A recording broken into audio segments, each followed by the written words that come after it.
دجال کے بارے میں بہت ساری احادیث ہیں، لیکن ایک حدیث میں ہمیں دجال کی ایگزیکٹ لوکیشن کے بارے میں بہت ساری ہنٹ دیے گئے ہیں، اور یہ حدیث ہم سب نے بار بار سنی ہوگی۔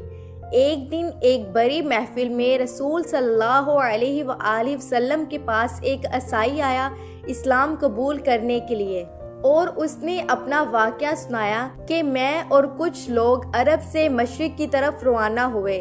ابھی ہم راستے میں ہی تھے کہ اچانک سمندر کا موسم بدل گیا اور ہماری کشتی اپنے راستے سے بھٹک گئی۔ ایک مہینہ ادھر ادھر بھٹکنے کے بعد آخر سمندر نے ہماری کشتی کو ایک جزیرے کے پاس لا کے کھڑا کر دیا۔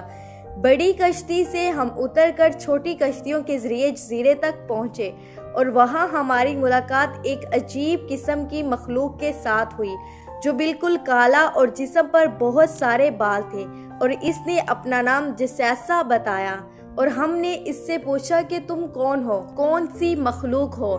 اس نے بولا مجھے چھوڑ دو، وہ وہاں ایک مندر ہے، وہاں جاؤ، وہاں ایک شخص تمہارا بہت شدت سے انتظار کر رہا ہے۔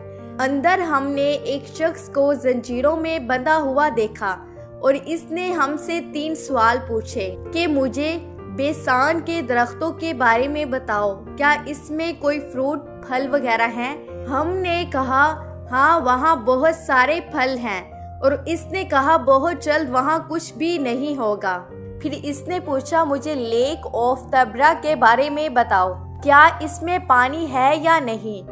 ہم نے کہا بہت زیادہ پانی بھرا ہوا ہے اس میں۔ اس نے کہا بہت جلد یہ بھی خشک ہو جائے گا۔ پھر اس نے پوچھا کہ مجھے اس امی پیغمبر کے بارے میں بتاؤ، کیا کیا ہے اس نے ابھی تک؟ ہم نے بتایا کہ وہ مکہ سے نکل کر مدینہ میں آباد ہو چکا ہے۔ اس نے کہا کیا واقعی ہی وہ یثرب مدینہ میں آ چکا ہے؟ یہ کہتے ہی اس نے کہا اب میں بتاتا ہوں کہ میں کون ہوں۔ میں ہوں دجال، اور میں بہت جلد اپنی قید سے آزاد ہو جاؤں گا اور تمام علاقوں میں جاؤں گا سوائے مدینہ یعنی یثرب میں۔ رسول صلی اللہ علیہ وآلہ وسلم نے تمام لوگوں کو مخاطب کر کے کہا کہ اے لوگو، یہ ہے یثرب مدینہ۔ یہ آدمی جو کہہ رہا ہے مجھے اس میں سچائی نظر آ رہی ہے۔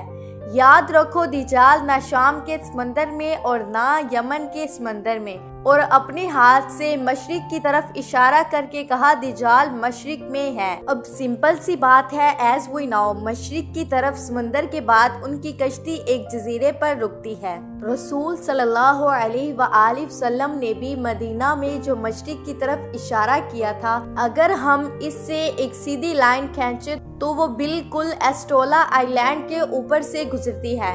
اور جب جسیسہ نے ان کو اس جزیرے پہ ایک ٹیمپل مندر کی طرف بھیجا تھا، تو اس جزیرے پہ ایک مندر ٹیمپل کے کوئی ریمینس تو ہونے چاہیے۔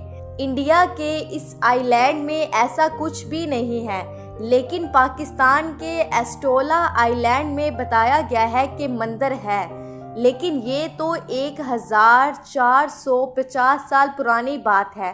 مندر تو ابھی 40-50 سال پہلے بنا ہوگا۔